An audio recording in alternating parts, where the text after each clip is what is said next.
प्रेम से बोलिए गौरी पुत्र गणेश भगवान जी की जय। आज सुनिए संकटा माता की कथा। संकटा माता अपने भक्तों के सभी दुख दूर करके उनकी रक्षा करती है। आज के दिन जो भी भक्त विघ्नहर्ता भगवान गणेश और संकटा माता की पूजा करके इस कथा को सुनता है या पढ़ता है, संकटा माता और विघ्नहर्ता भगवान गणेश जी का आशीर्वाद सदा उन पर बना रहता है। तो आइए सुनते हैं संकटा माता की कथा। हे संकटा माता, इस कथा को सुनने वाले सभी भक्तों की रक्षा करना और सभी का दुख दूर करना। पौराणिक कथा के अनुसार किसी गांव में एक बूढ़ी माँ अपने पुत्र के साथ रहती थी, जिसका नाम था रामनाथ। उस बूढ़ी माँ का परिवार बहुत गरीब था।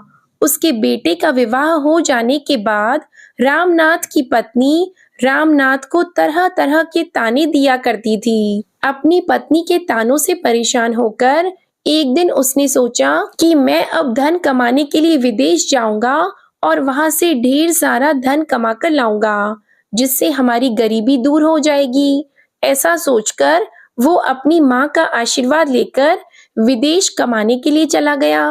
बेटा तो परदेश कमाने के लिए चला गया, लेकिन बूढ़ी माँ की बहू ने अब उन पर ही अत्याचार करना शुरू कर दिया। वो बात बात पर उन्हें भला बुरा कहने लगी। एक दिन दुखी होकर बूढ़ी माँ कुएं के पास जाकर रोने लगी। इस प्रकार वो कई दिनों तक कुएं के पास जाकर रोती रहती थी। एक दिन उस कुएं में से एक माता निकली और बूढ़ी माँ से कहने लगी कि हे माई, तुम यहाँ पर क्यों रो रही हो? क्या तुम्हें कोई कष्ट है? कोई कष्ट है तो मुझे बताओ, मैं तुम्हारे कष्ट को दूर करने का प्रयास करूंगी। कई बार कहने के बाद भी बूढ़ी माँ ने उस माँ को कुछ नहीं बताया जो कुएं से निकली थी। बार बार पूछने पर बूढ़ी माँ कहने लगी, तुम मुझसे बार बार ये क्यों पूछ रही हो? अगर मैं तुम्हें अपना दुख बता दूं तो क्या तुम मेरे सारे दुखों को दूर कर दोगी? दरअसल वह माता और कोई नहीं, स्वयं संकटा माता थी, जो बूढ़ी माँ का दुख दूर करने के लिए ही वहां प्रकट हुई थी। तब संकटा माता उनसे कहने लगी कि तुम मुझे अपना दुख बताओ, मैं तुम्हारे दुखों को अवश्य ही दूर कर दूंगी। जब बूढ़ी माँ कहने लगी, मेरा एक ही बेटा था, वो धन कमाने के लिए परदेश चला गया है और उसके जाने के बाद यहाँ मुझे मेरी बहू खूब ताने मारती है। मेरा ध्यान रखने की बजाय मुझे खूब सताती है, जिससे परेशान होकर मैं रोज यहाँ कुएं के पास आकर रोकर अपना दुख दूर कर लेती हूँ। मेरा मन भी हल्का हो जाता है। तब संकटा माता उन बूढ़ी माँ से कहने लगी कि यहाँ पास ही के जंगल में एक संकटा माता का मंदिर है, तुम उनकी पूजा करो, उन्हें अपना दुख बताओ, उनसे प्रार्थना करो कि वो तुम्हारे संकटों को दूर कर दे। जो भी संकटा माता की पूजा करता है और व्रत रखता है, वो उनके सभी संकटों को दूर कर देती है। संकटा माता बहुत ही दयालु है। वो निर्धन व्यक्तियों को धनवान बनाती है, निसंतान लोगों को संतान देती है। वो तुम्हारे संकटों को भी अवश्य दूर करेगी। ये बात सुनकर बूढ़ी माँ ने सोचा कि अब तो मैं संकटा माता की पूजा और व्रत अवश्य करूंगी। कुछ ही दिनों के बाद माघ मास के कृष्ण पक्ष की चतुर्थी तिथि को बूढ़ी माँ ने संकटा माता का व्रत रखा। संकटा माता का व्रत रखने से संकटा माता प्रसन्न हुई और प्रकट होकर उन्होंने बुढ़िया से कहा कि तुम्हें किस प्रकार का दुख है, मैं तुम्हारे सभी दुखों को अवश्य दूर करूंगी। तब बूढ़ी माई ने संकटा माता को अपनी पूरी कहानी, अपना पूरा दुख बता दिया। वो कहने लगी कि मेरा बेटा परदेश में कमाने के लिए चला गया है, मेरी बहू मुझे बहुत परेशान करती है, मैं इसी कारण दुखी हूँ और हर दिन रोया करती हूँ। अगर आप मेरा दुख दूर कर सकती हैं तो बस मेरा बेटा परदेश से कमाकर वापस आ जाए और मेरी बहू भी मुझ पर अत्याचार करना बंद कर दे, तो मेरे जीवन से सारे दुख दूर हो जाएंगे। ये सुनकर संकटा माता ने उस बूढ़ी माँ से कहा कि आप घर वापस जाओ और मेरी पूजा करो, तुम्हारा लड़का सकुशल घर वापस आ जाएगा मेरी पूजा करना और सुहागिन स्त्रियों को अपने घर पर भोजन कराने के लिए बुलाना। जब तुम ऐसा करोगी तब तुम्हारा पुत्र अवश्य तुम्हारे घर वापस लौट आएगा और तुम्हारी बहू को भी सद्बुद्धि मिल जाएगी। संकटा माता के कहे अनुसार उस बूढ़ी माई ने व्रत किया और सुहागिनों को भोजन कराने की तैयारी में लग गई। बूढ़ी माई जब सुहागिनों को भोजन कराने के लिए लड्डू बना रही थी, तब 7 लड्डू की जगह 8 लड्डू बन गए। तब बूढ़ी माई को ये बात सताने लगी कि ऐसा कैसे हो गया, मुझसे गिनती गिनने में गलती क्यों हो गई। उसी समय संकटा माता उस बुढ़िया के पास आई और बुढ़िया से कहने लगी कि तुम परेशान क्यों हो, आज तुम्हारे घर पर इतना बड़ा उत्सव है और तुम दुखी दिखाई दे रही हो। तो बुढ़िया कहने लगी कि मैंने तो सुहागिन महिलाओं के लिए लड्डू बनाकर रखे और मैंने गिनकर लड्डू बनाए थे, फिर भी वो 7 की जगह 8 लड्डू बन गए हैं, इसी कारण मैं परेशान हूँ। तब संकटा माता कहने लगी कि क्या तुमने किसी बुढ़िया को भी आमंत्रित किया है? तब तो बुढ़िया कहने लगी, नहीं, मैंने तो किसी भी बुढ़िया को आमंत्रित नहीं किया, परंतु आप कौन हैं? संकटा माता ने कहा, मैं वही बुढ़िया हूँ, मुझे भी भोजन कराओ। और उस बुढ़िया ने ही संकटा माता को फिर भोजन के लिए आमंत्रित कर दिया। वहां पर बहुत सारी सुहागिन महिलाएं पहुंची और उनको लड्डू और मिठाई का भोजन कराया, जिससे उस बुढ़िया पर संकटा माता प्रसन्न हो गई। और फिर माता ने उसके पुत्र को यह याद दिलाया कि घर पर उसकी माता और उसकी पत्नी उसे बहुत याद कर रही हैं। तब वह लड़का अपनी माता और अपनी पत्नी से मिलने के लिए गांव आने के लिए तैयार हो गया। जब बुढ़िया सुहागिनों को भोजन करा रही थी, तब किसी व्यक्ति ने उस बुढ़िया से कहा कि आपका बेटा आ रहा है, लेकिन बुढ़िया ने अनसुना कर दिया। कहने लगी, मैं काम कर रही हूँ और भोजन करा रही हूँ, लड़के को कह दो कि वहीं पर बैठा रहे, मैं उससे बाद में मिलूंगी। जब उसकी बहू ने अपने पति के आने का समाचार सुना, तब वो अपने पति का स्वागत करने के लिए चली गई।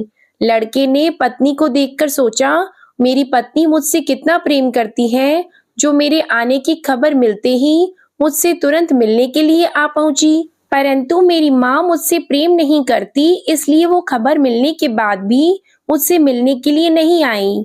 उधर पूजा समाप्त हुई तो वह बुढ़िया अपने घर पहुंची और संकटा माता की कृपा से उस लड़के का मन अपनी पत्नी की ओर से हट गया और माँ ने लड़के से कहा कि मैं तुम्हारी घर वापसी के लिए संकटा माता का व्रत रख रही थी और मैंने उस समय सुहागिन महिलाओं को भोजन कराना था, इसलिए मैं तुम्हारे पास नहीं आ सकी। ये सुनकर वो लड़का अपनी माँ से गले लग गया और अपनी पत्नी पर नाराज होते हुए अपनी माँ से कहने लगा, माँ, अगर ये औरत यहाँ पर रहेगी तो मैं यहाँ नहीं रहूंगा।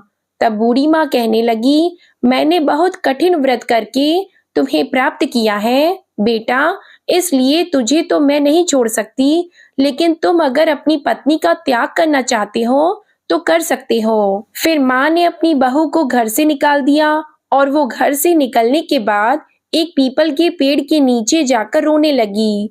जिस समय बहू पीपल के पेड़ के नीचे बैठकर रो रही थी, उसी समय वहां से एक राजा जा रहा था। राजा ने जब उसे रोते हुए देखा तो उसके पास गया और कहने लगा, तुम यहाँ बैठकर रो क्यों रही हो? तब उसने राजा को अपनी सारी कहानी बता दी। राजा कहने लगा, तुम दुखी मत होना, मैं आज से तुम्हें अपनी बहन मानता हूँ, चलो मेरे साथ चलो। ऐसा कहकर बहू उसके साथ चली गई।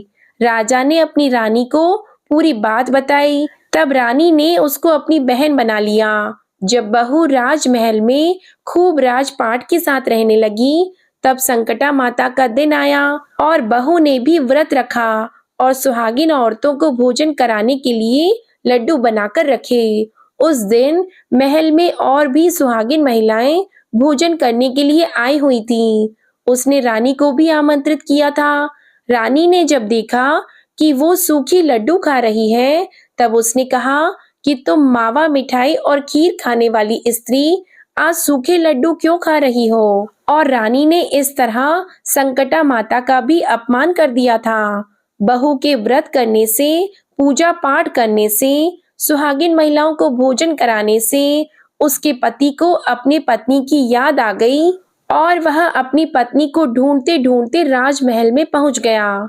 राजमहल में आकर उसने अपने पति से क्षमा मांगी और उसे वापस ले जाने लगा था। जब रानी कहने लगी, तुम अपने पति के साथ जा रही हो तो चली जाओ, तब बहू उनसे कहने लगी, तुमने संकटा माता का अपमान किया है। हे रानी, जब मैंने उनका अपमान किया था तब आप ही ने मुझे सहारा दिया था। यदि आप पर किसी भी प्रकार का कोई संकट आए तो मैं आपको सहारा अवश्य दूंगी। आप सभी मेरी कुटिया में आ जाना। ऐसा कहकर बहू वहां से अपने पति के साथ चली गई। उधर बहू के महल से जाते ही उस महल में गरीबी छा गई। उन पर भारी संकट आ गया। तब रानी राजा से कहने लगी कि तुम कैसी बहन को घर लाए थे कि वो हमें कष्ट में छोड़कर चली गई है। तब रानी ने राजा को बताया कि जब तुम्हारी बहन जा रही थी, उसने कहा था कि यदि तुम पर कोई भी संकट आए तो मेरे यहाँ आ जाना अपना दुख दूर करने के लिए। राजा और रानी दोनों उस बहू के घर पहुंच गए। बहू को जब सारी बात पता चली तो वो कहने लगी कि ये सब संकटा माता का अपमान करने के कारण हुआ है। यदि अब आप मेरी बात मानो तो संकटा माता का व्रत करो और सुहागिन महिलाओं को भोजन कराओ, जिससे तुम्हारे सारे दुख दूर हो जाएंगे। उनके कहे अनुसार राजा रानी ने फिर ऐसा करना प्रारंभ कर दिया। राजा और रानी दोनों मिलकर कई दिनों तक संकटा माता से माफी मांगते रहे। फिर एक दिन की बात है कि रात में रानी के सपने में संकटा माता एक बुढ़िया का रूप धारण करके आई और उनसे कहने लगी कि तुम अपने राज्य में वापस चले जाओ और वहां पर संकटा माता की पूजा और व्रत करना। तुम्हारे सभी कष्ट दूर हो जाएंगे। उस बुढ़िया की बात को मानकर वे दोनों पति पत्नी अपने राज्य की ओर वापस आ गए। राज्य में जाकर वह संकटा माता का व्रत रखने लगी, सुहागिन महिलाओं को भोजन कराने लगी। तब संकटा माता ने उनको क्षमा कर दिया। वह दोबारा से संकटा माता की कृपा से धनवान हो गए थे। उनकी सारी धन संपत्ति भी वापस मिल चुकी थी। तभी से राजा और रानी संकटा माता का व्रत करने लगे थे। ऐसी है संकटा माता, अपने भक्तों के सभी दुख दूर करती है। बोलिए संकटा माता की जय। चतुर्थी तिथि प्रारंभ होगी 29 जनवरी दिन सोमवार को सुबह 6:12 से और चतुर्थी तिथि समाप्त होगी 30 जनवरी मंगलवार को सुबह 8:54 पर। क्योंकि हमें चंद्रोदय का जो समय प्राप्त होगा वो 29 जनवरी को ही प्राप्त होगा, इसलिए 29 जनवरी दिन सोमवार को ही व्रत रखा जाएगा। इस व्रत को वैसे तो माताएं अपने बच्चों के लिए रखती हैं, लेकिन इस व्रत को कोई भी रख सकता है। भगवान गणेश अपने भक्तों के सभी संकट दूर करने वाले हैं, इसलिए इस व्रत को निसंतान दंपति संतान सुख की प्राप्ति के लिए या कोई भी अपने संकटों को दूर करने के लिए रख सकता है। 29 जनवरी दिन सोमवार को सूर्योदय का समय रहेगा सुबह 7:12। सूर्यास्त का समय रहेगा शाम 6:07। इस दिन चंद्रोदय का जो समय है वो है रात को 9:18 पर। अब जानिए इस दिन रहने वाले शुभ और अशुभ मुहूर्त के बारे में। इस दिन ब्रह्म मुहूर्त का समय रहेगा सुबह 5:35 से सुबह 6:23। यह समय स्नान के लिए और सुबह की पूजा के लिए उत्तम माना जाता है। अमृत काल का समय रहेगा सुबह 11:44 से दोपहर 1:32। अभिजीत मुहूर्त का समय रहेगा दोपहर 12:17 से दोपहर 1:01 तक और राहु काल का जो अशुभ समय है वो रहेगा सुबह 7:30 से सुबह 9 बजे तक। तो ये थी माघ मास की सकट चौथ की मुहूर्त की जानकारी और सकटा माता की कथा। आपको आज की कथा पसंद आए तो वीडियो को लाइक करना मत भूलिएगा और कमेंट में संकटा माता की जय भी जरूर लिखिएगा। प्रेम से बोलिए सकटा माता की जय।